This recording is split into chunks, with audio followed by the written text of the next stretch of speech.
Dr. Eleanor Hayes stood at the edge of the observation deck, her eyes tracing the movements of the dolphins below.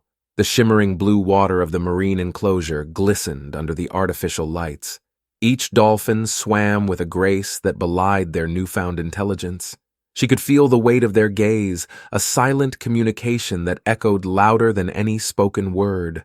She turned to the console, the screen displaying real-time data on the dolphin's brain activity. The lines and graphs confirmed what she already knew. Her uplift technology had worked beyond their wildest expectations. These dolphins were not just intelligent, they were sentient. They could think, reason, and dream. "Dr. Hayes, there's a situation," said a voice from behind. It was Dr. Marcus Levin, her longtime colleague and the project's chief ethicist. Eleanor sighed, tearing her eyes from the screen. "What now, Marcus?" "It's the dolphins. They've been communicating, organizing." Eleanor's heart skipped a beat. "Organizing for what?" Marcus handed her a tablet. The screen showed a video feed of the dolphins in their enclosure. One of them, a large male named Delta, was leading the others in a series of complex movements. It looked like a form of synchronized swimming, but there was a pattern, a rhythm that spoke of something deeper. "They're demanding rights, Eleanor. Representation. They want to be heard." Eleanor's mind raced. She had always known that uplifting animals would lead to new ethical challenges, but this was beyond anything she had anticipated. The dolphins were more than just test subjects now. They were a society, with needs and desires of their own. That evening, Eleanor sat alone in her office, staring at her reflection in the window.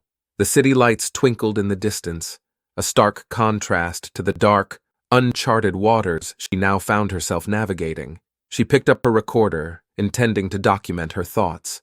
"I created them," she began, her voice barely a whisper. "I gave them the gift of sentience, but I never considered the burden it would place on them, or on me." Her thoughts were interrupted by a soft chime. A message from Delta had come through the communication system. She hesitated before opening it, the words forming on the screen bringing a sense of foreboding. "We need to talk." The meeting was set for the next morning. As Eleanor entered the enclosure, she felt a strange mixture of fear and awe. Delta and the other dolphins awaited her, their eyes reflecting the dim light. An underwater speaker system allowed them to communicate directly. "Eleanor?" Delta's voice emerged, clear and composed. "We appreciate what you've done, but we are not pets. We are not experiments.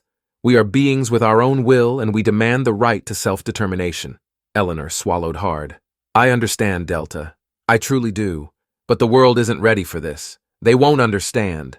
"Then it is your duty to make them understand," Delta replied. "You created us. You owe us that much."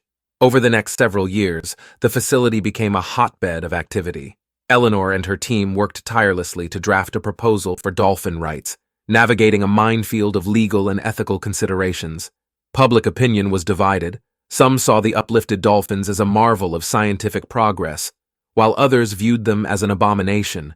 During one particularly heated debate, Eleanor found herself alone with Marcus. He studied her with a mix of concern and admiration. "Do you think we did the right thing?" he asked. Eleanor's response was slow, measured. "I don't know, but I do know that we can't turn back now. We have to see this through, for their sake and ours." As the years passed, the world began to change. Laws were drafted, protests erupted, and the dolphins continued to make their voices heard. Eleanor became their advocate, fighting for their place in a world that had never considered them equals. However, the demands from the dolphins grew. They pushed for more autonomy, more recognition, and more rights. Every victory brought new challenges, and Eleanor found herself at the center of an ever-escalating conflict. The pressure began to take its toll. One evening, exhausted and overwhelmed, Eleanor sat in her office, staring at the piles of legal documents and research papers. Her reflection in the window looked haggard, a stark contrast to the determined scientist she once was. She picked up her recorder again. "I wonder where the line is," she whispered. "How far should I go? How much should I give? Every step forward feels like I'm losing a part of myself, a part of my sanity." Delta's voice interrupted her thoughts, a familiar presence in the chaos. "Eleanor, we need your help again. There are more issues that need addressing." Eleanor's hands trembled as she turned off the recorder. She couldn't handle this anymore. The weight of being the bridge between two worlds was crushing her. Standing once more at the edge of the observation deck, Eleanor watched the dolphins swim freely, their synchronized movements a silent testament to their resilience. She knew that the journey was far from over, but for the first time, she felt a sense of hopelessness. They had created life, and now she was drowning in the consequences, struggling to navigate the uplifted waters alone.